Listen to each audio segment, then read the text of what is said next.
come back to 2 homers and a realist. The Sooners lose to Ole Miss 14-26. However, they outperform. They outperform the experts. They outperform the spread. I'm not saying that it's great. I'm just saying, I don't even know about rainbows. Maybe a little bit of glimpse of sunshine, but I'm Steve. Lucas. Connor. Jay. Guys, I don't know. We're in a rebuilding year, and we've got a lot of rebuilding to do. And you know what I'm going to use to help me out? I'm going to use Little Debbie Snap Cakes because I've got Christmas tree cakes here. Little Debbie, our big sponsor of the post-game pods. I picked up these this week. It was really tough. I had to push down an old lady and outrun this little girl who was trying to get them. I got them. I nabbed a bunch, and I'm going to be enjoying these the rest of the evening. Little Debbie Christmas tree cakes. Get them while they're hot. They're hot right now here for the Halloween season. I mean, we're kind of early, aren't we? I mean, it's never too early for Christmas tree cakes. All right, never too early for Christmas tree cakes. Love them so much. Thank you, Little Debbie. So the Sooners lose. First half looked acceptable. Acceptable. Solid. Those are good words. Those are not awful. We're grading on a curve here. So we didn't revolutionize the offense. No, we didn't. But it looked serviceable. It was serviceable. It was productive. And I tell you the truth, if we could get that offense throughout the entire season, we might only lose 2 games. Retroactive and then going forward for the entire season. And we could even manage it for an entire game. Something we'll get to, which is the adjustments or lack thereof. Yet again, and injuries. 2 key things for the second half. Did you know Ole Miss had a receiver out today, though? I did hear something about that, like 47,000 times during the broadcast. How many did they have? One. How many do we have out? Hold on. 5 starting receivers that we have out, but I guess that didn't matter as much for us. No, I mentioned it twice. Yeah, right at the end of the game. Yeah. And maybe in the early at they did in the beginning. Yeah, right at the end. Yeah. But they mentioned the other guy 6 times. A million times. Yeah. It was pretty frustrating.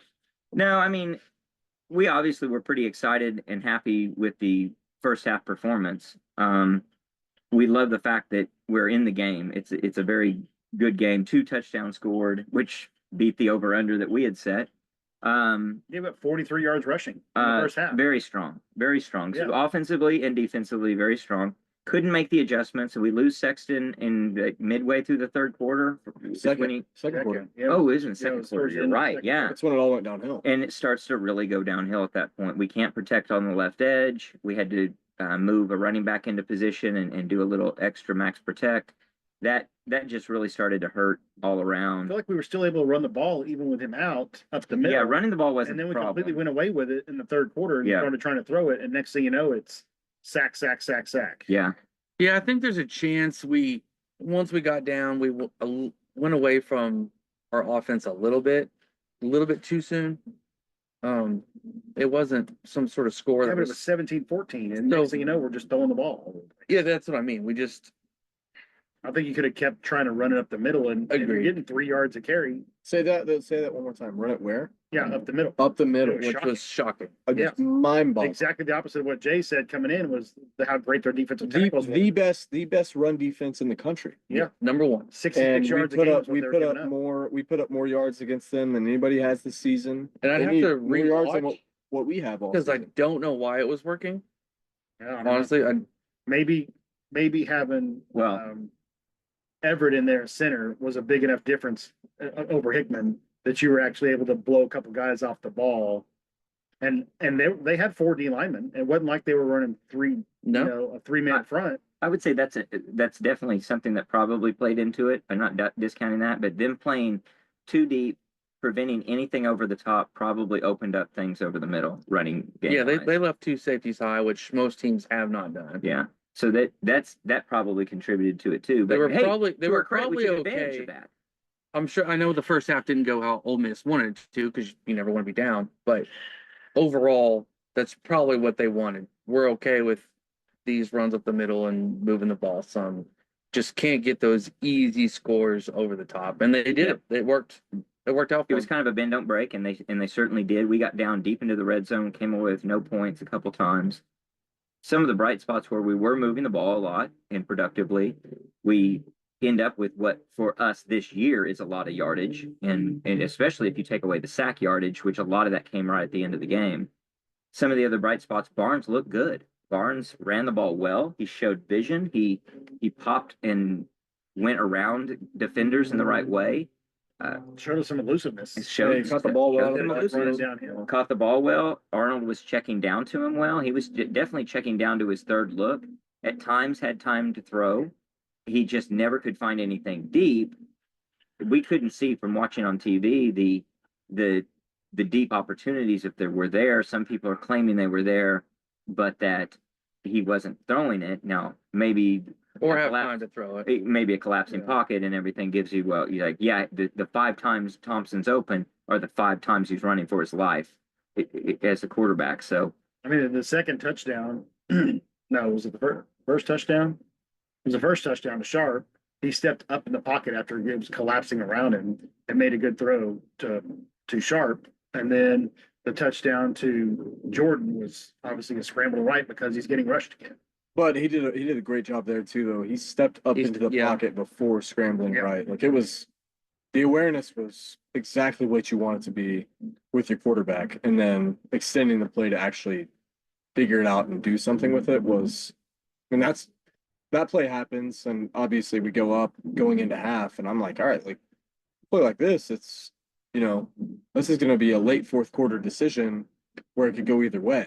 And it kind of was, or almost was. We were threatening to make it a fourth quarter, late fourth quarter. You go out and you be as flat as what we were to open the second half on the first 2 drives. Three drives, 3 drives, and you let Ole Miss do what they did, and it's just kind of like, all right, like that's kind of, to me, that was the writing on the wall. Right away, you're getting the ball back, and you just go 3 and out, and then they're able to have success, and you continue to flounder. I think the first drive was just a simple 3 and out, and then the second time we got the ball was a holding call. Oh, we had some second half penalties that really, really hurt. As we've all seen, we can't get behind the sticks. Offensively. Yeah, so. And send it. I mean, that's a quick transition into after highlights, the lowlights, the things that didn't work. So penalties were critical. Not being able to protect the quarterback late in most of the second half, all the second half, that was critical. Receivers that didn't look like they were putting the effort in that they needed to catch balls. Little things, right? This is a game of inches.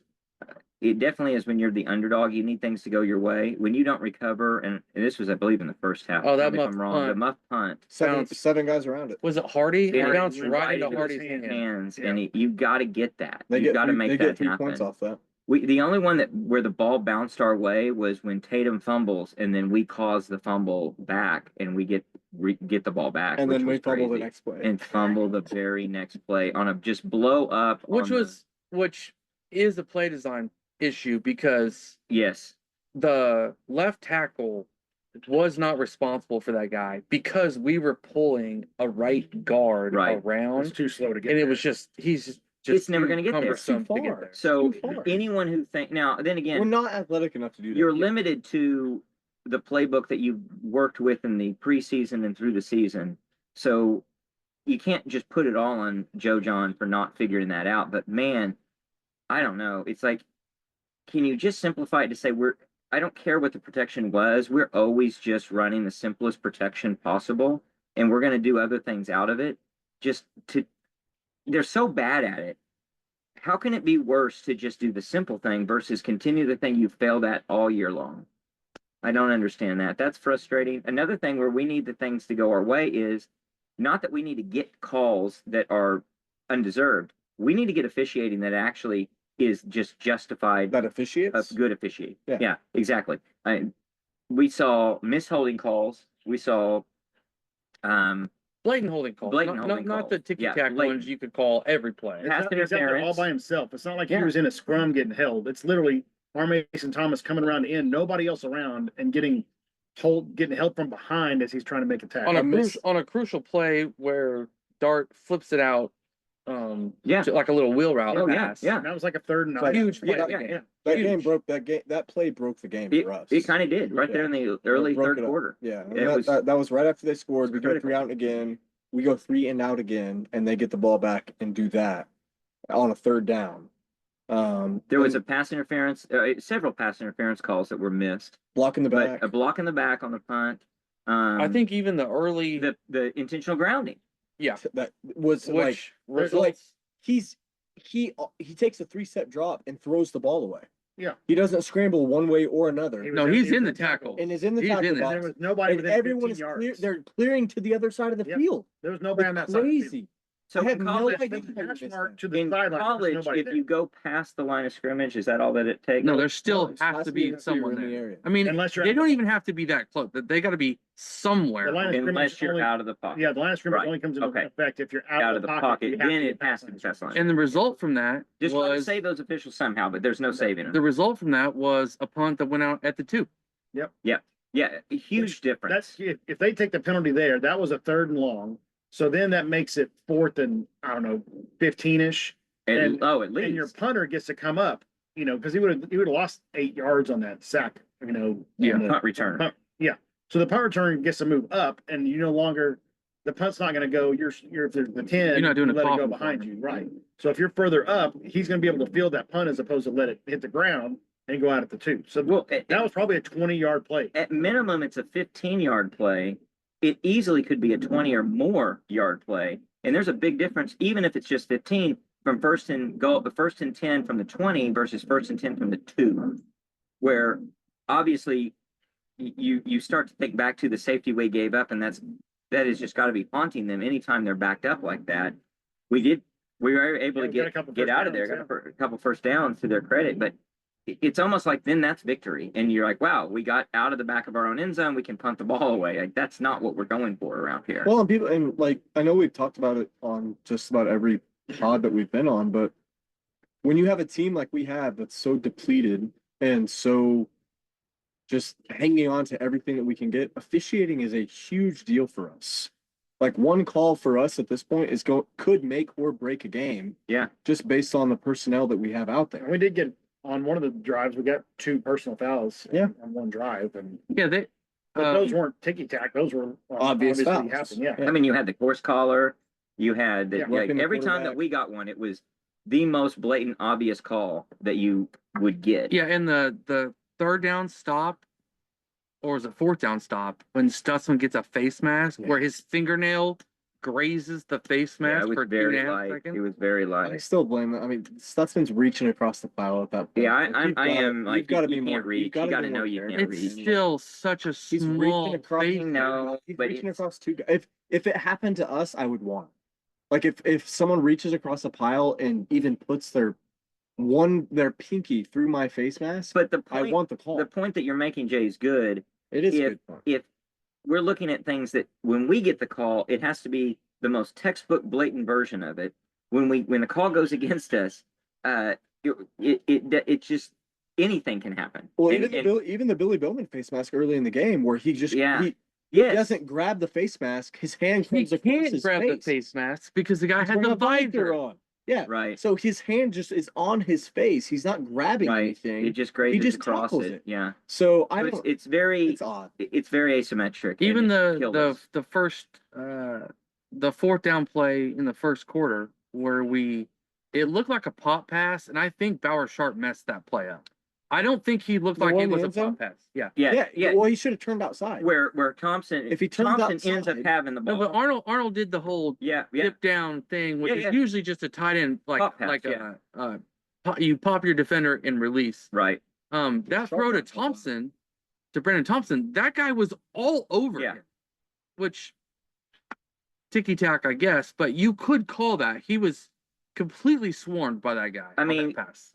It What's the seems pass to to be Brandon in Thompson, or football. Or did Arnold think it was a pass to Sharp? I don't and know. expected I It don't know seemed either. like, Turn it to the seemed like outside. either bad play design or bad execution on the route The running. route layering was not good in the first half. But regardless, it seems to me, and this would make sense, that the officiating assumption would be if it's in the end zone like that, you're going to give the benefit to the receiver. You can't let the defensive backs mug somebody or even come close. And dictate the outcome of the drive. You've got to say, look, we've got to. I think ties they were go to the scared. offense. I in think that the rest case. were scared of water bottles. The water bottles are really bad in the SEC. They were afraid that if they called that in the end zone, they were going to get pelted. What we needed to look up was how many of these in this crew, was this the crew that was water bottled last time? Maybe they still are shell shocked. I don't know. It could be. I felt bad for them too. I hope they get some therapy. So one of the things that's been coming up by a lot, not just us, I'm reading about it and getting texts about it. What's the situation with Bill Bedenbaugh? Should he keep his job? No. And I mean long term. I don't think there's any way you make a change mid-season at this point. Absolutely not. But how does the guy keep his job at this point, right? You go down your left tackle and given one of your best, if not maybe the best offensive lineman you have in the group. Not saying much. Not saying much with the group that we have out there. And your whole offensive line scheme falls apart. And I know how there's a difference between a right tackle and a left tackle, and you're more comfortable with one than the other. But when Sexton goes down and Howland comes in, and you see that he is just getting abused over and over, and they're you have to move the line around. Have to. Yeah. Have to. Well, whether you bring the right compound the problem is if you move Tarquin to left, then you're putting in Brown at right, who is horrendous. Put Howland at right, and at least Arnold can see and not have his blind side because the fumble happened. Because you should probably move your best guy to your left tackle. If your guy at left is not as good as the guy at right, you just have to switch him, and they have to figure out. I'll counter this with we've talked about just putting in younger guys at their spot and let them do their thing. This is a big learning experience for this kid. Now, albeit it doesn't help because we lose the game. But if this is his position moving forward, and he's one of the kids coming back next year, you got to learn. At some point, you got to learn. Some of these guys have been 9 sacks, but some some of these guys have been in systems, if not this system, for so long. Like how is it this bad? I mean, even when Sexton was in there was one. It was actually the call that we benefited from, a roughing the passer call. Sexton goes for a block and he lays down on the ground while the dude is standing up, like whiffs on a block. Yeah. Dude is standing upright and is like, Sexton's on the ground just reeling, trying to get whatever he can from him. Guy runs free. Luckily, Arnold gets rid of the ball and we get a roughing the passer. But I'm just like, what are we teaching? Like, what are we doing? Well, that's lay there and take it. That's what I don't understand. Like, with the quality of the recruiting that we supposedly have. Well, we haven't had it on O-line lately. Okay. But we should have. That these guys are not 1-stars. No. So why don't they show glimpses of ability? Why don't they just show? I can understand if they're just getting beat. I remember who was a really good Texas A&M in that we played, and he just ate us up that year. I mean, this is going back 15 years. He played in the NFL. Big, you'll know once you think of what I'm talking about. Von Miller. And he just destroyed us. And so I get that. And I get that they're talented, but you can get in front of a guy. You can figure that out. It's not like you thought you were going out for a pass. That's like, what blows you know my mind. Where to be. Like, it's not even a degree. It's not even like technique at that point. Right. It's just like be there. And I know where you're going. And if you're putting some stunt moves on me or anything else, like, I'm just gonna put my body in the way. Yeah. To give my quarterback a half second more time to go do something else. To me, it's the equivalent of a defensive back who always takes the wrong angle. At some point, he just doesn't know how to play. They're misusing technique. It's like you just know you're not that fast, right? Do you wake up this slow? Do you find it interesting that the people in the business or former players at the position and other things, they still are 110% on the side that Bill Bedenbaugh absolutely is the best O-line coach you can get. You don't have a real deep survey of that, though, right? I mean, even Cale Gundy this week on the radio said, "Yeah, but what did he say? It took a couple years. It takes a couple, if not a few years in the system. Bill. But is that not true? But we're not. It'd be different if we were building up this pedigree in the ranks."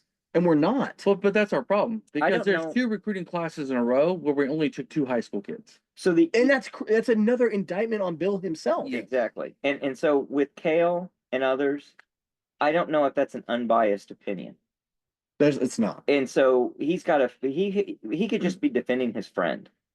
Okay, but the NFL, like Senior Bowl executives and the people that pick players to go there and stuff, you can watch all those games and practices and leading up to the draft. They all say the same thing. Even Andy Reid came on there saying, if it's a Bill Bedenbaugh coach offensive lineman and that's where we're looking to pick and there's someone available, we're going to take him.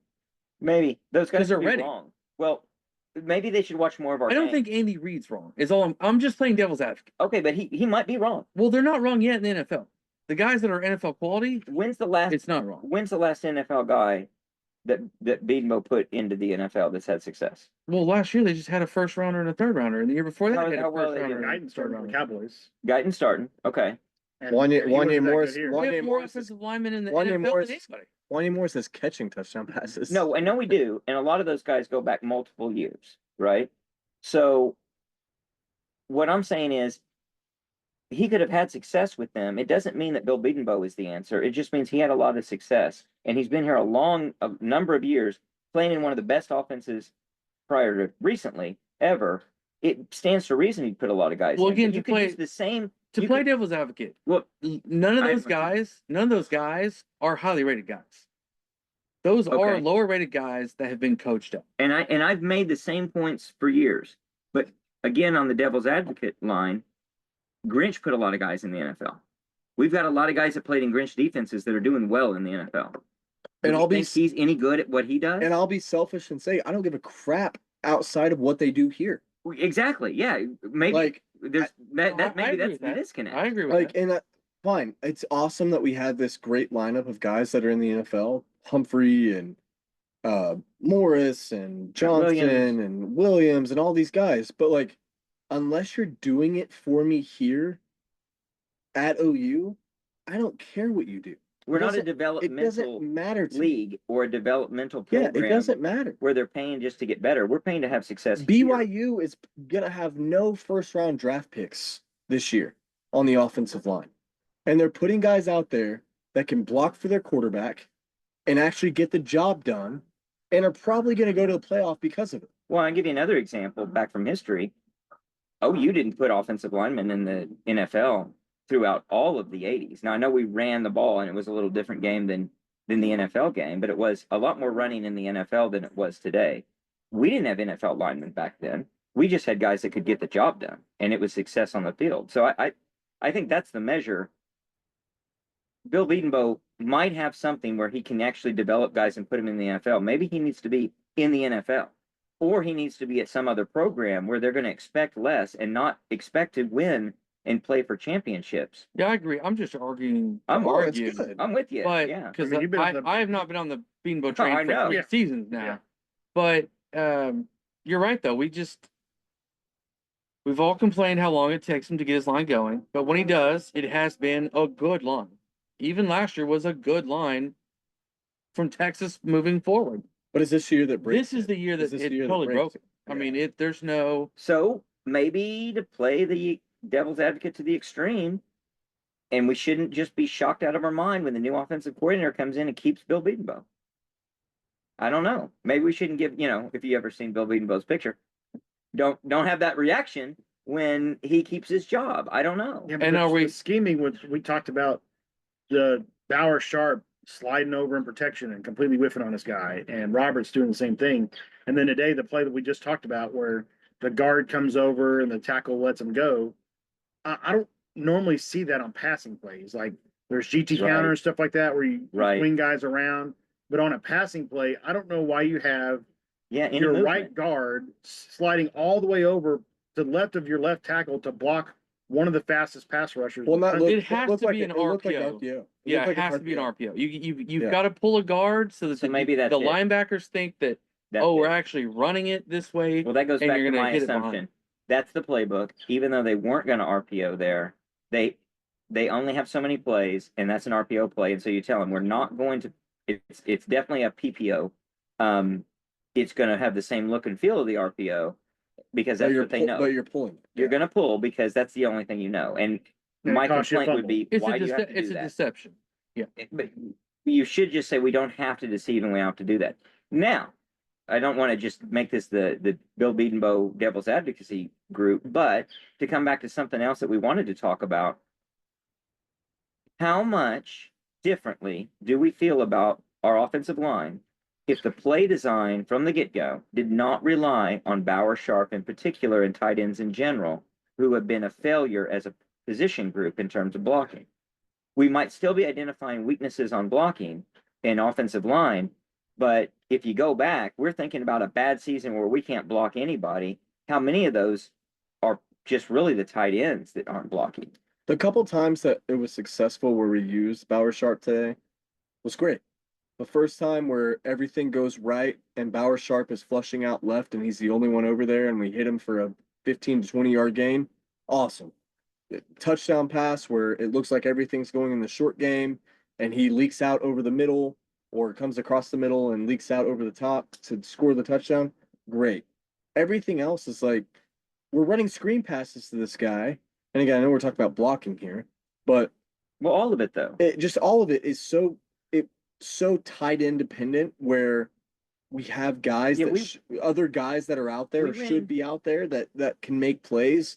Why is Bauer Sharp catching a screen pass on third and 26? We ran that screenplay to him, and Lucas and I looked at each other and thinking, why in the world, of all the guys that are out there, is he your guy? He doesn't have an ability to make people miss. And if it's the guy you're going to throw space, he's not going to get there. If it's the guy you're 26 yards. If it's the guy you're going to throw to, line someone else, line a wide receiver up where he's at and make him go make the catch. Exactly. And say, all right, Kearney, go freaking run. Or all right, Hester, go run. Well, like it's so dumb. I don't understand that either. And the other thing was I was looking at the OU roster. I don't know if you guys know this. You probably don't realize this at all. There's a guy on the roster who is a pretty big recruit. His name's Petaway. Who's that? What number is he? No one knows. I think it's 17, 17, but it's something like that. I don't know. That's Andre Wolfork in my mind. I saw 17 on special teams a couple times. Yeah. What is the deal? Does he just not? Is Sounds that a like miss? He's not good with the playbook. Is that a Yeah. miss? 2 years in, he's too bad with the playbook? What's his major in college? I don't get it. Should be football. Yeah, well, it's apparently not. Is it crack cocaine? Because come on, I don't know why else he wouldn't be on the field. It makes no sense to me. He's quite literally your outlet in the Tennessee game when we have success. And he was effective. And I swear he has not seen 20 snaps since then. So legitimately has not seen 20 snaps since the Tennessee game. To me, for the coaching staff, I would hope that it is just a recruiting bust versus you can't develop and figure out a way to make this guy play, or even worse, for some other extracurricular reason, you're not going to let him play. Like, is it something similar to whatever's going on at running back where you don't have the magic words every week to convince your coach that you should be in? I don't know what it is. That is my theory, is he doesn't give what he needs to at practice and he doesn't get the playing time, because you have guys like Reagan's in there. You have who they don't throw to him. They don't throw to Reagan's. He's had the second most snaps of any receiver on the team with 5 catches. 5 catches. For 40 yards. That's a bad ratio. It's unbelievable. Of like 250 snaps. You have guys like, and I think Petaway is a guy who, I know he's like a slot guy who you expect to kind of do it over the middle. I still think he's someone who could go over the top and make something happen as well. At least force something from the safeties. I mean, if he doesn't know the playbook, he's got to know 10 plays. Right. Put him in there on tunnel screens or just like a cut in and out. Or he call a play for him. He knows football. Yeah. Just like I'm not depending on you doing anything except when I throw the ball at you, you catch it and run. He can do that. I don't. Worst case scenario, if he came up to you in your little sugar huddle and was like, "Dude, what am I doing?" He's like, "You're running a slant." Yeah. Thanks. Petaway's like, give him the card where he could. Okay. Yeah, give him his own little wristband. It's just, but on the wristband, it's just slant. It looks like all 5 lines. Like, what am I running this time? Yeah, it's like a little grid and it shows you. Oh, I'm the expert. Yeah, show him his in red. You're the guy in red. This is what you do over here. But it's like, I don't know what else it could be. If that's all he does, it's still better. I still feel like it's better. It's a threat. It's a threat. Because he's getting the ball in space is a threat. We have a 5'9" white walk-on who is our best Why's he got to be healthy receiver. He just happens to be White. Okay, and he is giving It's pronounced white. great effort. He is doing his job. I'll give you an example. And he's good. He is good. grabbing the ball and making He's the not catch. even. This is the first week that he was even probably in the game He plan. was second team scout. What is it? What is that? Yeah, I don't even know what that's what that it is. Yeah, what is it? Yeah, He's a second team scout guy. yeah. What is What? that? That's a guy who We have gets multiple water scout for other teams? people. But he's good. He's real good, and he has effort, And he didn't start. and he today. knows stuff. He didn't start. He did today. not start today. No, that's interesting. That's the first thing I looked for. Man, very very frustrating. One other point of criticism before I give you a positive, and this is back to coaching. So we got a 4th and 3 in the fourth quarter, but it's early. And we line up that we're going to go for it. It's deep in our territory. We're on like the 20, 32 yard line. Something like that. And we line up, end up calling a timeout as the play clock is going down, and end up punting the ball. What I don't understand is, how as a coach do you not understand I probably maybe need that timeout if we're going to if we get a chance in this game. It's a two-score game. Just go ahead and take the 5-yard penalty and punt. That can't be the critical difference in anything, No, right? that was my text to you guys. I don't understand that. I'm okay with you're going to not go for it because somebody lined up different or something, but call Arnold out, give him a signal, and have him freaking out, not understanding why you're not calling timeout. If he's, if you don't think you don't understand what's going on, just take the penalty. Don't by any means burn the timeout there. That was so worthless. It's so frustrating. And whoever is making that decision, Brent or whoever, to me, that is a knock against them. Yet again, on a clock management, timeout management. I don't understand that. To me, it's a huge problem. First year coach, that's fine. You're going to have those problems. We had issues with in-game decisions, specifically timeouts early on. And we forgave. This is year 3. Like that is even the broadcasters took their time to hammer that down pretty hard.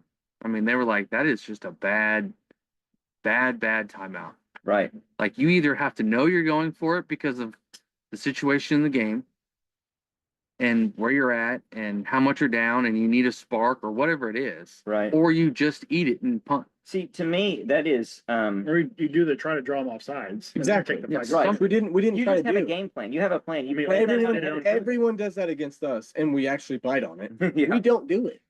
Like Jackson has a very clear cadence, in my opinion. It's very obvious what his cadence is. Run a guy in motion, clap your hands, snap the ball. That's what he does. Yeah. Yeah, And- it is pretty easy to time. And it's super easy to time, and it's super easy to throw a defense if you off. fake it, it's Like super it's easy. not hard.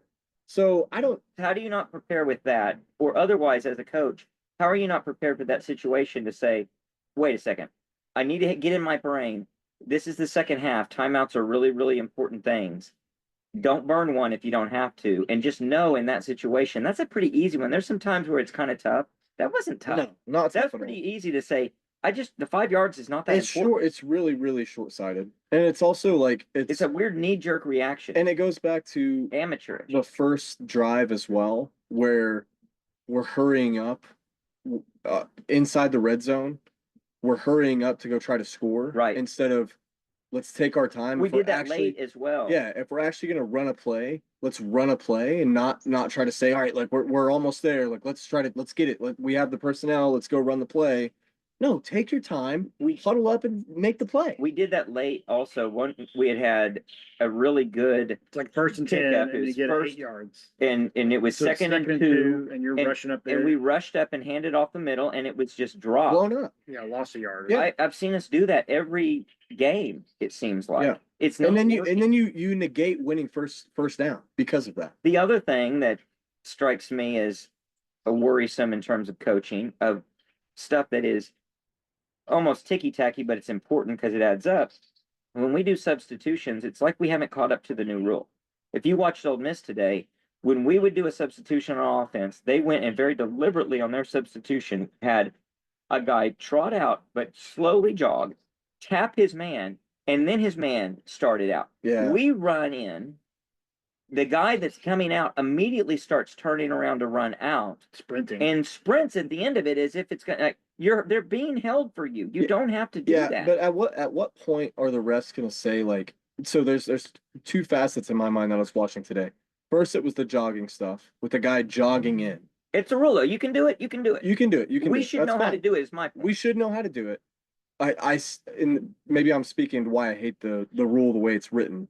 I do. It's too. the jogging. It's the guys who are running off the field that are taking angled routes to get off the field to get to the middle of the sideline, as opposed to taking a straight line directly to the sideline, adding which would take away 10 yards of their actual getting off the field. Right.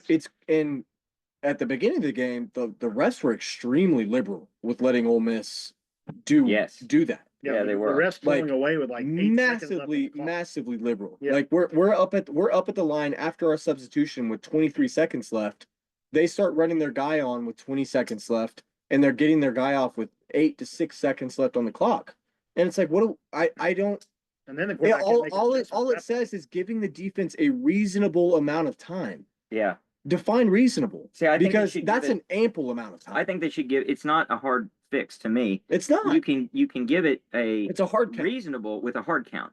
You've got the white hat who's back there who's monitoring it. Yeah. Just like in basketball, and they're counting the 10 seconds exactly before the line. They're not looking at the shot clock or anything. They're counting 10 seconds manual. Yeah. You should just sit there and count 10 seconds.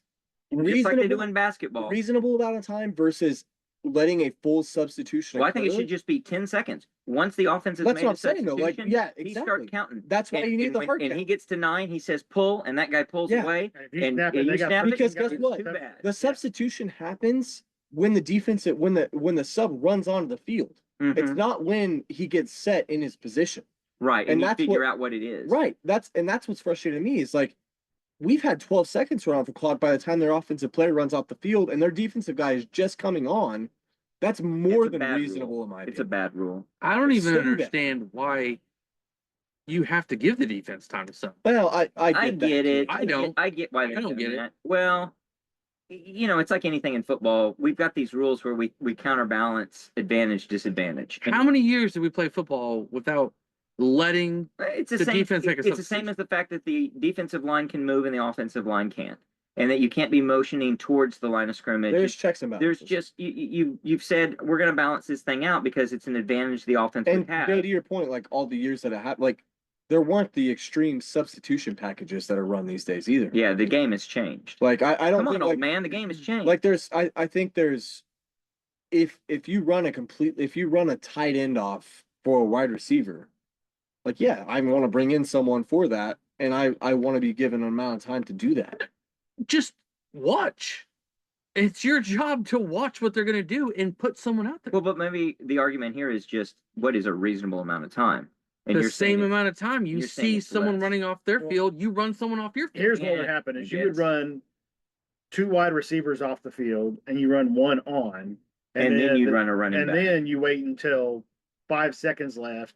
And then another receiver just comes to the side, comes Yeah. right on the side Steps and on. lines up, and you snap the ball, and there's only one defensive back over there to cover. I guess if 2 it was the guys. near side wide receiver that Right. only gets a signal from the hand signals from the sideline, I guess I get it, but Well, it's a rule that needs to probably be changed and adapted. It needs to be amended because for sure. it and another one that is, and we saw it on both teams doing it, was the fake injury stuff. And we did it a lot today to slow the game down, and it's part of the game. I have no problem with it. I'm going to stand by it. I don't like it. I think they should make a rule that is if you were injured, you're out for that series, period. yeah, it's very simple. It To me, seems like it a is. simple fix to me because you're going to run out of players real fast. You I, better be I think it's getting to a point. very probably- smart to figure out It's if you probably can getting to a manipulate that. point And if, where it might happen. and if it's Go ahead. not the series, it's at least the next set of downs. Like if you At do it on least, second at down and you least. stop them, and then they Or pick sh- up the first down on third down, then you can come back. and get Anything because the more other than team got one a first play. down. Yes. Yeah. Anything more than one play. Yeah, that would be helpful. That and I think the out for the rest of the series makes sense just from a tracking perspective. Well, right, for the- it's easier to It's think so about much it easier to versus say because you're gonna well, run a guy. 95's down, he's out the series. Like I don't have to. If I see him, it's a flag. It's a or- 15-yard penalty. Well, Yeah. I guess that matters if it happens if you're on your own 2 yard line and the defender goes down with a cramp, that's a long series to be out with. Shouldn't do It it. is, but Shouldn't do it. it's also incentive for players to be, and I'm gonna sound super old school, but be tough, get up, stretch your leg, and Well, get I mean, but we don't think these are real injuries. They're just. But even if yeah, you, but even that's if what I'm you- saying. Like for a real injury, Yeah. even if you don't want to go as far as a whole series, if you said even 3 plays Yeah. or 5 plays, something that keeps one of your players, a major player, Yeah, getting something. right back on the Something. field. I just say until the next first down. Something. Well, there's obviously some rule changes that need to happen. So all in all, one of the better offensive performances we've had all year. It, you know, right here, thanks. Not ideal, but again, we're grading on a curve. So it's I'm pretty better. proud of what It's we better. put out there, given the circumstances. We were shut out in the second half, They- but it also felt We had over 300 yards. felt more than. Did we really? Yeah, 329. Let's go. Yeah. And that's with 9 sacks. So, Yeah, I mean, take those out, we're probably 370. 9 sacks, and it's also with your starting left tackle out for half the game. So it's something to be It proud of. felt. I mean, we texted it in the first 3 drives of the game. Like it looked better. I do think that there's some simplification that happened, or some at least communication that happened between Jackson and Joe John. Well, the announcer said they met with each other on Tuesday, and he went over the playbook and said, "What do you really like and what do you not like to run? Why is that not happening in spring and happening in fall? Well, I see why it wouldn't happen then, because you're like, we're going to fold You should things build in. an offense around your To quarterback." me, that should have been happening when you knew obviously there were issues, and that was kind of in the Houston game. After that, that's when Seth should have sat down with them and said, "What do you want Yeah, to and do let's and not want rework to this do?" whole thing. And Kinda talk even about with the whole Hawkins, thing. I don't know if they did it with Hawkins. No, So I don't think they did any. I think Seth was like, "This is what I think will work. This was what looks like it might work, and this is what Yep. we're gonna run." And that's kind of You just can't what do they that. did. I feel like that's what he did, and I feel like that's what lost him his job. So, it's a rebuilding year, and we come in with low expectations. So, I'm modestly happy with. We're trying to salvage this year with what we put together on offense against a really good defense. It'd be different if we were looking at a Mississippi State or something today as our opponent, and you say, "Well, let's wait until they play a real opponent." This was a real opponent. But it's just like we talked about the personnel decision last week. And again, you can only do so much with what you have and with the commitment you've made. You waited too long on the Seth Littrell decision. Like you play this game. It's like I said before the pod. You play this game last week. You beat South Carolina, in my opinion. You start Jackson Arnold last week, and you play this game. You probably beat South Carolina. Yeah, I don't know. I don't know if they could have made the move. No, you probably can't. I mean, I don't know. There's actually probably a worthy argument after the Texas game to say like that's probably good, Seth. Take a seat. Kind of Or let's start exploring some other play calling duties outside of you. But I feel a lot better about the main game. So if we're evaluating Brent Venables, that's probably a legitimate criticism to say, at what point did you know this wasn't working? At what point were you ready to make a change? We've heard rumors that he didn't want to even make this change with Littrell. I don't point, and again, we've said it. I don't think it was his. It definitely wasn't his decision to do it mid-season. Probably not. I would say. I don't know. 95% sure. Brent Venables given option A to let Seth go, or option right now, or option B to let him go after the season. He takes option B every time. Like I just don't. Which think would he's be an that even guy. greater criticism of Venables, Massive and indictment. definitely a criticism to say, did you realize there were problems? He didn't start criticizing the offense till way late in the season, from when everyone else was criticizing the offense. But I don't know what he was doing behind the scenes in practice and behind closed doors, but I have my doubts, right? It shouldn't take board members and Joe Castiglione to say, like, this isn't going to do it. I think it started a little bit when he put Joe John in the box for South Carolina, and they were both together. Yeah. I think he might have been starting a transition to, this is your last chance. If you don't get it done this game, then you're still on staff, but Joe John's calling plays.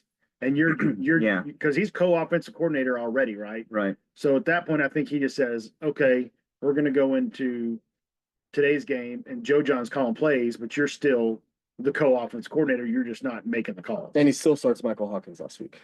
You see, for whatever reason. that to me No is something that is a criticism all around, and I wonder how much of that was. I would like to think that Brent Venables is seeing the situation to say, you want to start Michael Hawkins? Are you sure? Are you really sure? Well, it's your job. It's your decision, but this may cost you your job. I don't think that's the conversation that happened. No. I think it was a little more free reign. Yeah. Now, maybe it's one of those things where it takes this much and he's going to get it under control, because I think ultimately, what does he want? He wants an offensive coordinator he can just turn it over to and trust. Right. He's been trusting. It's just he's been putting his trust in the wrong place. Yeah. Still, we're, as far as a rebuilding year and trying to get things back on track to get to a bowl game, to set ourselves up for a respectable ending, this was a step in the right direction. There's no way to put a value on today's performance based off of this, but at least it was promising to see the quarterback come off the field and there's a coach standing there What is that talking coach to called? That's value. quarterback. That's value in and of itself, though. You Yeah. can put value. No, but I'm saying I don't know how you quantify it in terms of how the offense looked today, Right. but Well, it won't It's just be how they baffling. look today. It's going to have repercussions in the positive sense going forward, probably. it's shocking to me. It really is shocking, and it's almost enough to say that BV is in over his head. that he didn't To have a realize he young needed that. quarterback come off the field his and not have and his first anyone season to in the talk SEC. to First season in the SEC. and sit down and say, "Hey, you're okay," or "Hey, this is where you're supposed to look," or "Hey, this is what you're supposed to do," or "You did a great job on this." Whatever it is, Whatever it is. they were just coming off the field this season and sitting on the bench, hanging their head, Yeah. twiddling their thumbs. It, That in itself is enough to just be like, "You're not ready." you I mean, should, in the old you should days, be it was seeing that. it was you get on the phone and you talk to the offensive coordinator Yeah. up in the booth or Right. whatever. Well, now with the iPad stuff, why you not have a coach just standing there showing you within, I don't know, 30 seconds, they can pull up the Yeah. theories that just Here's happened this, and this. and like, oh, see, this guy was open here. You should have hit this route instead of checking down to this route because he was open. Yeah, you're not seeing And- they're doing this. Look at this. Yeah, Look at what they're doing. This isn't something you have to go in on Sunday and see Right. what you did wrong. This is as soon as you come out for that series, here's what you need to work on the next series when we get the ball. But yeah, their safeties are constantly rolling over to the strong side. Yeah, or they're, just they're any. following Brendan Thompson really anything. heavy, so you need to try to do the mid route to Hester or whatever. Yeah, I think it's an essential part of a well-coached offense, and we haven't had it until just now. But just now, this is going to be something that hopefully is a step in the right direction to get us where we need to be. I tell you where I like being, and that is with a Tobacco Exchange cigar in my mouth. Tobacco Exchange, great longtime post-game sponsor, great selection, 3 locations throughout the metro area, more, Oklahoma City and Edmond. Wonderful pricing, wonderful staff. What are we smoking tonight? Tonight we have a Monte Cristo Platinum. And I haven't had one in a few years. I like it's- the white series quite a bit. Hmm. But the Platinum series is pretty good too. That's a I don't know pretty what good that's metal. That's a high metal. like. Right now they're running a special at the Moore location that if you buy 4 cigars from Monte Cristo, H. Upman, Trinidad, St. Louis Ray, and Romeo and Julieta, then you get a free ashtray or cutter. They're out of lighters. The sale went They so went well. out of lighters. Oh man, the lighters God, Yeah, the lighters are great. I actually went in there. The and got the ashtrays last are really lighter. good. You got the last I lighter. went in Tuesday and The first listener purchased it and bought who my last lighter. who on X tweets us says something, Lucas will come and light your cigar. But yeah, you can get a free ashtray or cutter at the Moore location only, All and right. that runs until Halloween. Oh, it's great. It's a great special. So I've got an idea that I want to float by you guys. This might be the most difficult job in America coming forward, and that will be who is going to budget the NIL for OU into this off season and into next season, because we've got not just with obviously recruiting, you've got some prioritization to do. You've got some realignment with new coaches and what they want to emphasize, but you got to figure out where you want to put your budget and how much budget you have to work with. You got to keep the donors that are funding this obviously in the boat, but at the same time, you've got to come up with where are we going to spend these dollars. To me, that's maybe something that's at least behind the scenes is understood, but it's going a little bit under the radar. This whole thing could sink just because we don't put the right money behind the right people. I've heard a few different arguments to this, and I honestly haven't decided where I land on it. Not that I matter whatsoever. We have an influential pod, Jay. We all think Don't sell that yourself short. we all, in a way, feel like we should spend a bunch of money on the O-line this year, right? There's a bunch of people way smarter at football than myself Doubtful. that don't feel like that is a successful endeavor. Only because it's one of the only position groups that you have to have continuity. And it matters who you're playing next to and are you used to playing next to them and how you communicate and do those other things. So we went the route of bringing in 5 transfers this year. Now, albeit they might not be playing up to par and some are still injured, No, they're not. etc. It may not be. But it might not just be that simple. I don't know that if you brought in a whole new offensive line this next year and spent your entire NIL budget on it, Right. that it would work how you want it to work. I get that argument. So part of it is you have to just basically coach up what you've got.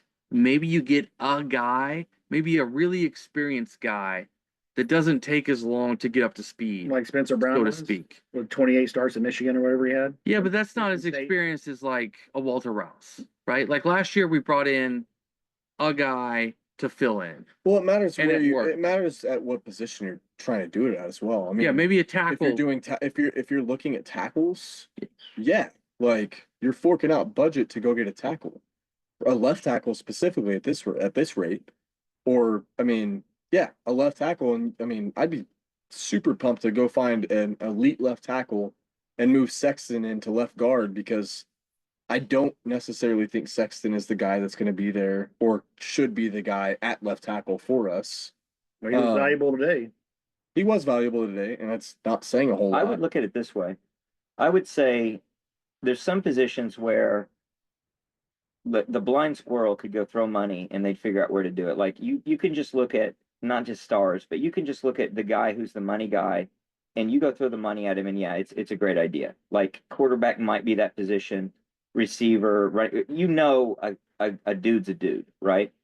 With the offensive line, you've got to be a lot more strategic. It can't just be, let's say that you, to put it in real simple terms, let's say you have $5 million to allocate and you say, well, I'm going to go give 4 million to this one guy and have nothing left over for these others. It's not going to be as easily successful as if you said, I'm going to sink the majority of my receiver budget into one receiver. You've really got to allocate it differently to say, you know what, I'll sacrifice that one superstar to get a surrounding cast and 5 guys who work great together as a team where I can get working as a unit.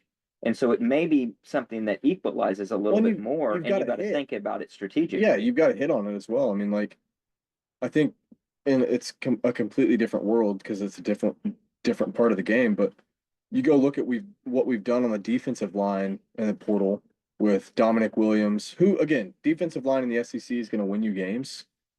But Dominic Williams this year, Dejon Terry a couple years ago or last year, whenever that was.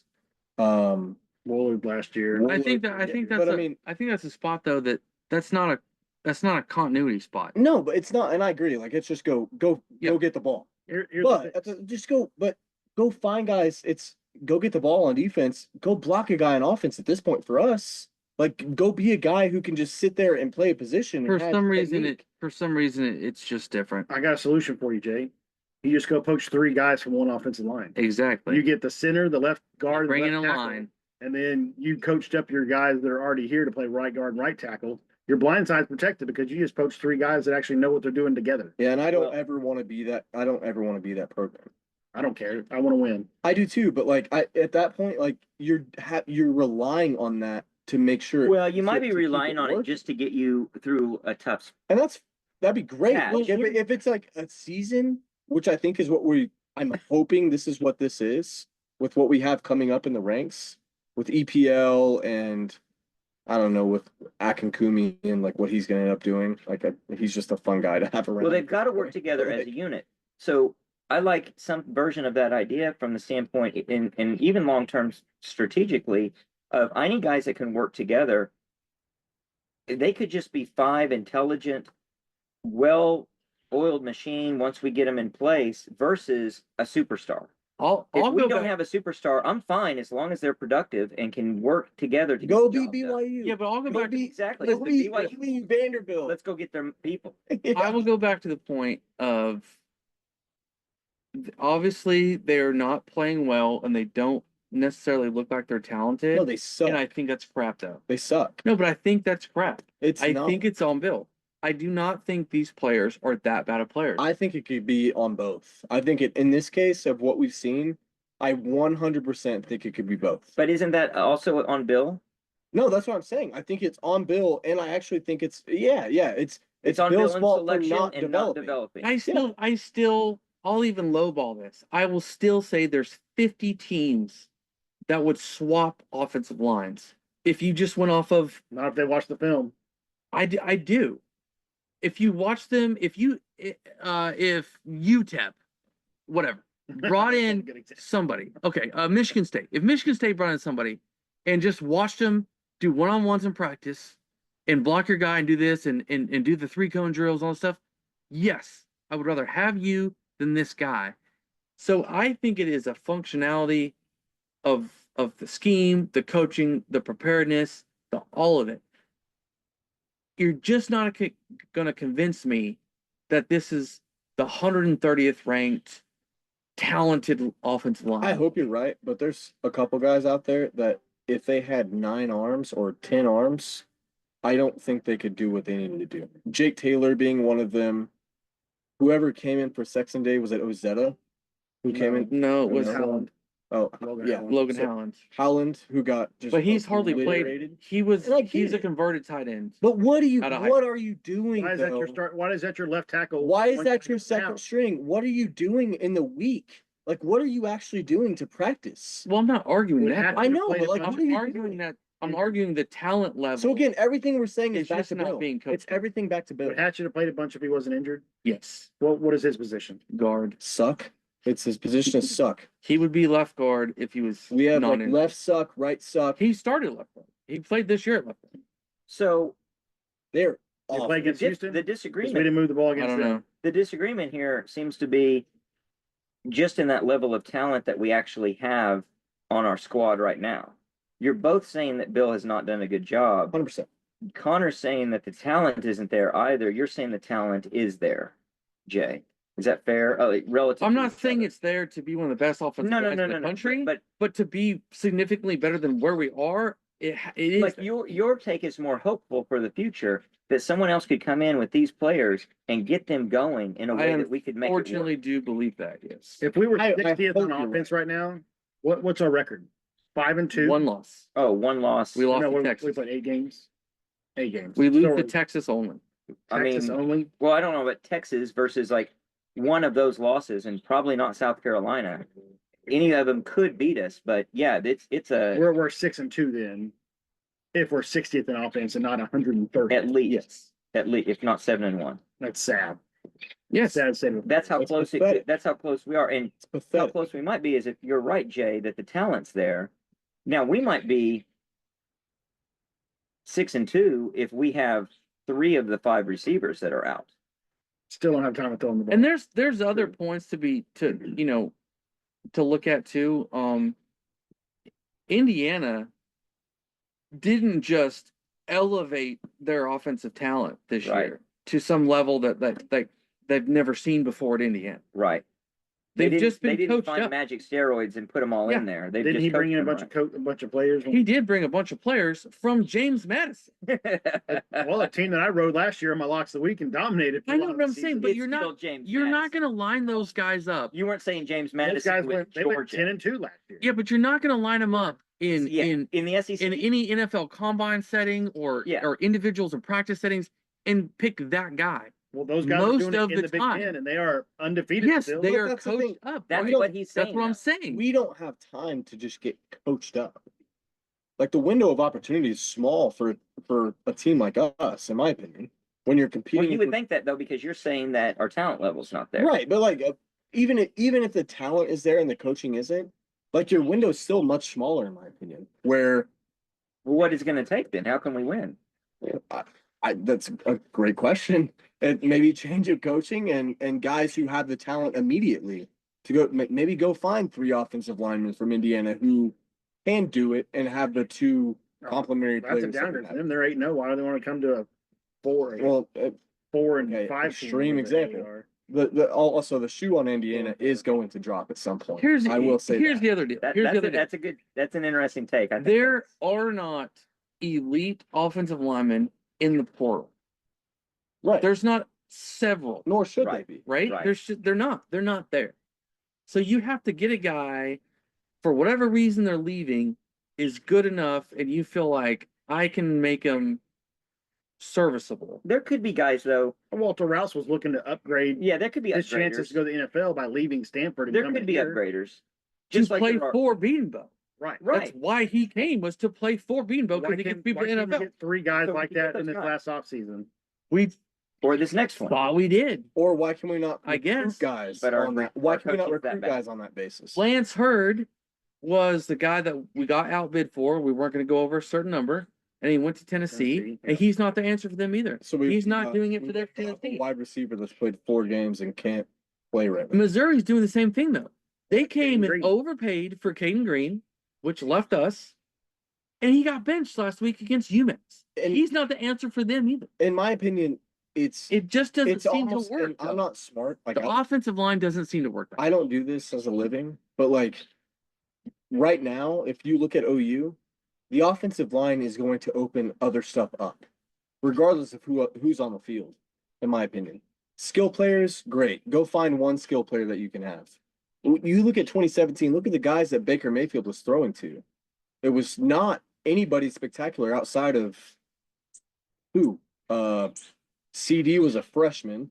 Marquise kind of came into his own as a transfer, D.D. a Westbrook. low grade Junior college transfer. D.D. Westbrook was 2016. He wasn't even there in 2017. So it's like, as of this point, if you're OU, you're like, maybe we actually allocate money towards the offensive line. We've got skill positions. We've got guys who are getting reps as freshmen. I do, but our problem We is don't need to allocate it to the skill I positions. don't think it's guys that I don't think it's several guys that come in next year to fix it. I think we're late on allocating that to high school recruits. Where it seems like we're doing it this year. We're gonna pay Foj and we're gonna pay Fasusi. Well, not beat those guys. Right. But my point They is say that, but but we'll we're see. doing that now. We're doing what Texas did 3 years ago. We laughed at the whole 50,000 pancake thing for offensive linemen. They took their lumps getting elite high school offensive linemen and putting them right in. Well, we talked about it. They probably Texas has not gone to the portal to get an offensive lineman in like 3 years. we probably overpaid for Dominic Williams when you probably could have got at least one really good lineman that was in the portal with that same money. So There's that- not really good linemen in the portal, I'm saying. or maybe 2. Maybe We you buy got 2 guys. 5. Hmm? We brought 5 portal offensive linemen From last year. places like North Texas and So Michigan State. So I is mean, what do you what you're saying is don't look at the portal at all for offensive linemen. Only look at high school. I'm saying I don't think I don't bringing hate in the 3 or idea. 4 guys is fixing next season. I don't hate the idea. It's not Steve, gonna of what fix you're it. Saying like, even if we get You have to get a guy right even now. if we get nominally better next year with who we have because we brought in a couple of good high school recruits, and you're developing the lower guys like EPL and the Akinkumis of the world to say we're developing, we're creating cohesiveness, and we're not going to just try to plug and play some guy who has never played Bill Bedenbaugh football. Fine, but Bill Bedenbaugh has to start delivering on the high school trail, which is what he has not done until Yeah. this year. Well, what I'm getting at is you have to get someone that takes 4-star Sexton into a 4-star left tackle. You have to get someone that takes Jake Taylor, a 4-star tackle, into a tackle. EPL was almost a 5-star guard. Start getting him in And we the know football he has game. talent. Eugene Brooks, a 4-star guard, get him in the game. Bates was a 4-star center, get him in the game. You've got a 5-star tackle coming in next year. another 4/5-star tackle and Foj coming in. There's 4 games left. You've So got start to get do it now. people, Get the young guys in. but especially or against just Maine. get somebody that gets those Especially guys, against Maine. Right. get those guys up to speed. And if like Gundy was saying, it takes Bill 3 years, get him out. We need someone that gets people ready now. Well, and So Caden Green's the template. Caden Green from last year is the template. Like, 5, I 6 know games he in. was great. Comes in against Texas after an injury and works on one of the best defensive linemen in the country, who goes first round in the draft, Secure a starting and job. is going to be the anchor of our offensive line this year until he leaves. Put the guys in there to And- get them the experience they need, so that this season's lost. Like, Yes, it's it's lost. It's a rebuilding. It's a rebuilding year.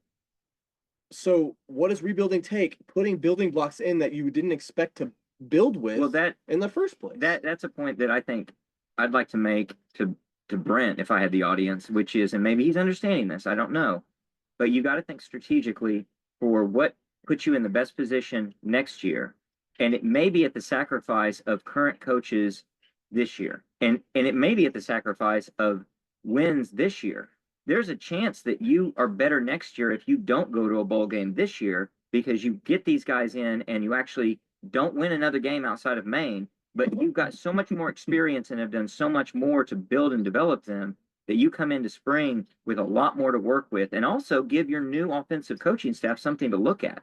Because if I'm an offensive coaching staff who's thinking about coming to Oklahoma, and I'm looking at, well, I see on paper who these guys are. I don't know what they actually look like because I don't have any college game film to look at. I need something because I'm to look fully at. on board with. You have a Sexton at left tackle. If you put a Eugene Brooks in at left guard, give him some experience. You've got Everett at center. He can come back next year. You've got an EPL at right guard, Right. and you've got a Jake Taylor at right guard. On paper. Sexton still junior. On paper, though, I'm saying on paper, that could be your 5 starters next year.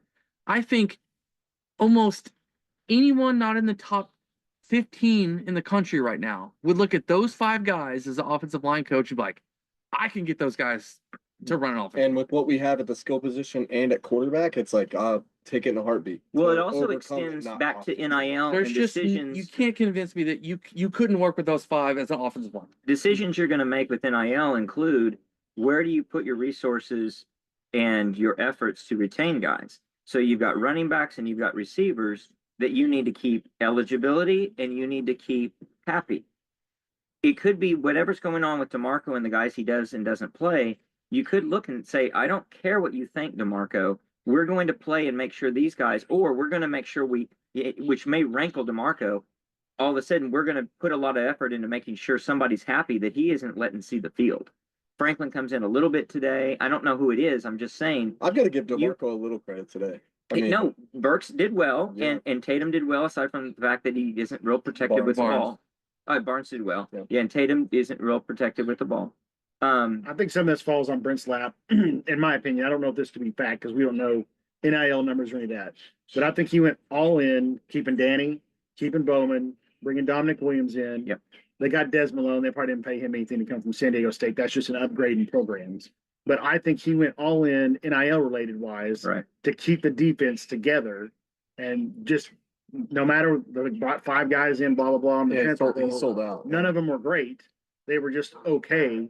And now you're to the point where you've got to spend it all on offensive line next year. Mhm. And if that causes you a little bit of, the guys you got coming up on defense have played a ton now. Yeah. I mean, all the linebackers are all ready to go. Defensive line, you're losing a couple guys, but you can spend the money on the offense to fix things. And like I said, you get 2 guys that play the program together to come, whatever it takes.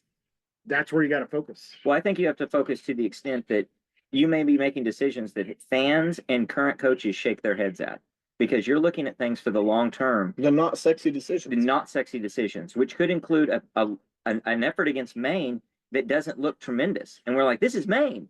And like, yeah, and look at who's playing and why are they maybe playing and who's not playing. So if you look at Burks, I would think at Burks' position right now, you lean heavy into the medical redshirt, and he doesn't come back this season. You sit him out. All receivers, Farouk too. Just 100%. don't come back. Well, Farouk can play 3 more games. Well, sure. So I think you play him Yeah, 3 Burke more can. games, and you pick and choose the 3 more games you want him to play. Farouk redshirted his first year though. So he could help. Oh, he did? I'm pretty sure with Caleb. Yeah, Oh, okay. But you could have a medical. With Not if he comes back and plays. Caleb. 2021. Yeah, Wait a minute. He came at the same time. with Caleb Williams. Farouk has another year. He Anyway. played with Caleb. Yeah, but I think he played with Caleb, but I think he redshirted that first year, that 2021 season. He only played enough games to he still was able to redshirt. I'm 90%. I don't know. We have to look that up. Well, I was thinking he hadn't redshirted Farouk yet. has another year regardless. So he has another You're year. trying to get him 2. You're trying to get him 2 2 years. years. Yeah, I'm trying to get him 2 years. So yeah, if you can, if he redshirted and you're looking for medical, don't come back. You're hurt, and lean into the medical redshirt.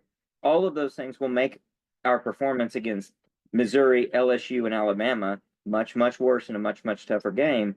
But we're looking for the future and trying to build for the future. And I could see these coaches being mad and saying, "You're not giving me anything to work with. You're going to cost me my job." At this point, they got to realize, Yeah, hey, he's a true senior, so he's a true senior, Farouk is? So so he can redshirt. he can redshirt. he can. So he can So- play 3 games. So and just still let him play redshirt. 3 games Yeah. and keep his redshirt, but I don't think play he's him back in 4. time for 3 games. But don't play him 4. He should and- be able to play. And have from Missouri. conversations with him and He's definitely not playing Maine.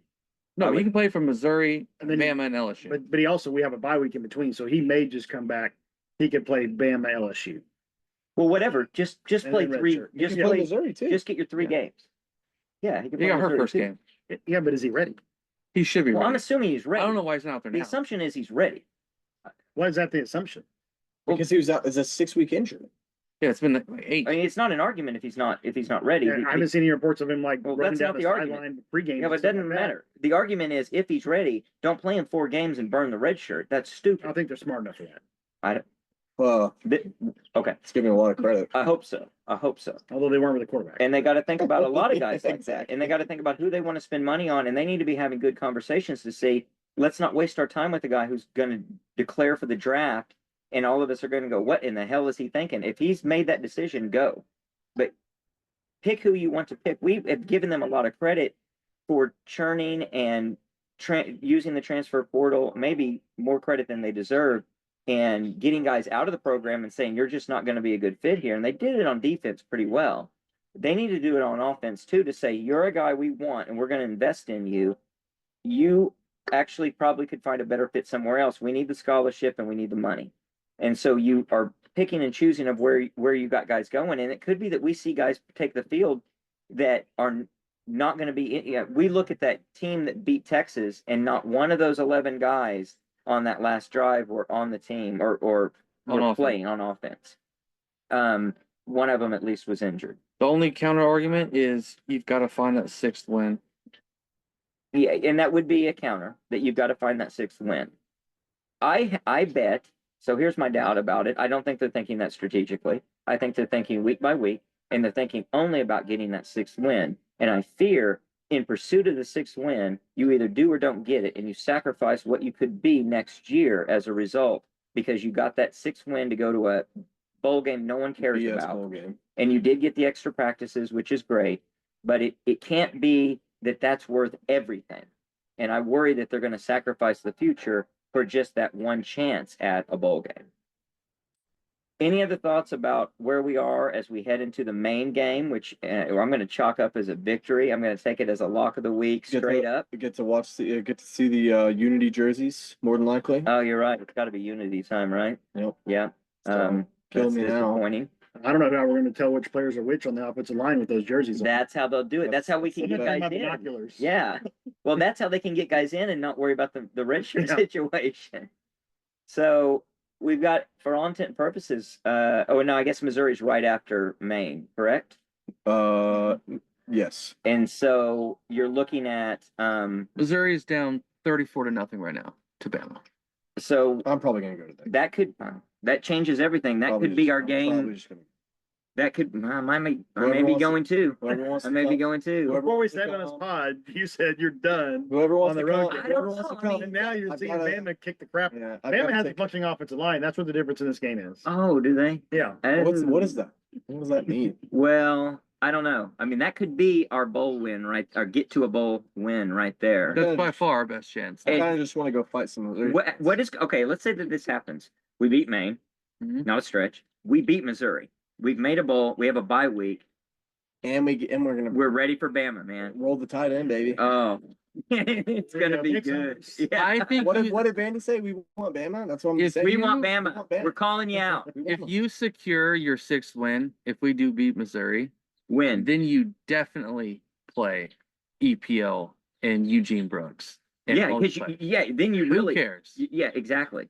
Then that actually is a lot of freedom of movement. 8 wins is, Oh, that'd be great. a visual. Well, also depending on how things shake out, there are cases where there's 3 or 4 eligible 5 and 7 teams that get to make a bowl game. And part of the criteria is like Quality of graduation rate or something, Oh, or yeah. some kind of Yeah. some kind of Some soft education related thing, yeah. stuff. So maybe we end up 5 and 7 and we've got And still get the ball. and we still get lucky quote unquote, Yeah, to get the extra 15 practices It's lucky. to play in a bowl it's game. good. And will you travel to Boise for the Idaho Potato Bowl? I'm thinking about it, but Might. actually, That's I'm a thinking really more. pretty No, area. that's not the conversation. The conversation we're going to have midweek is. Probably go. Don't worry about that. I'll tell you what it would actually be. It will be OU versus OSU in the New Mexico Bowl. That's also intriguing and not going to happen because the conversation we're going to have midweek is: does an 8-4 team from the Oklahoma Sooners get into the playoff? After beating Missouri, I've heard enough. LSU, Shut and it down. Bama. Might. Hey, anything's in the cards. Anything can happen. How about some Um, Christmas tree cakes? We can eat some of those. I tell you what, we're going to do is we're going to We're gonna enjoy. pop I'm that going to box pop. open. Yeah, we're going to pop this open, and we're going to share Can we these. crush it up and like We're put it gonna- up our nose? Yeah, however you want to consume it, you do it. We'll do it We're gonna baby soon, then. around I'll the take it. horn. Or come on, yeah, absolutely. He's got the mo. How about for the audience over All there? right, Huh? there we go. Sorry, there's only 5 in a box. You're out. I Josh. don't like pink Because I'm not giving my Christmas I'll do it for the pod. tree Thank cake you. up. Thank you, little Debbie. Oh, Thank God. you, everyone. Oh, what a giver. What a Thank you, wonderful Debbie. man. I tell you what. Well, we didn't win today, but we looked better than expected. We got Maine coming up. We got the midweek coming up where we'll talk about it. I'll be Till here on then. midweek. All right, you're gonna be there. You're back there. from Mexico, baby. I love it. All right, Hola, made it. hola, hola. Until then, Boomer.